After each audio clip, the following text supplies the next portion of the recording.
Welcome to Wizard.com. I am maths teacher Neeta and this is our question. A cylinder, a cone and a hemisphere are of equal base and have the same height. Then what is the ratio of their volumes? So first of all, let us draw this cylinder, a cone and a hemisphere for proper visualization.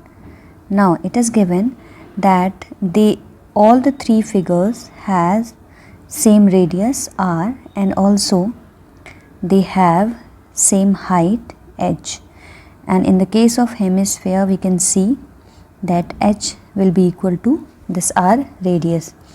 Now what we have to find out is ratio of volumes.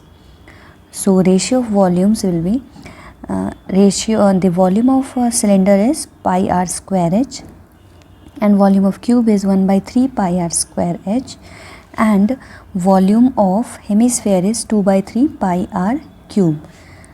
So we can write it like pi r square, h is equal to r, we can see here with the hemisphere we can see. So let's substitute the value of h as r.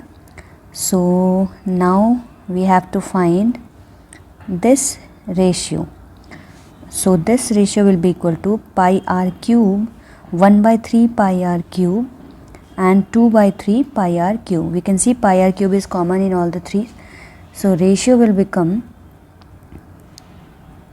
pi r cube gets cancelled. So 1 by 3 and 2 by 3. So now we have to find out the ratio in this format. So let's multiply it by 3. So 3 multiplied by 1 by 3 and 2 by 3 multiplied by 3. So if we multiply 3 to all the three terms, then no change will be there. So now we can find the ratio, that is 3 is to 1 is to 2. So 3 is to 1 is to 2 is our required ratio, which is option A. Therefore we can say that the answer is option A.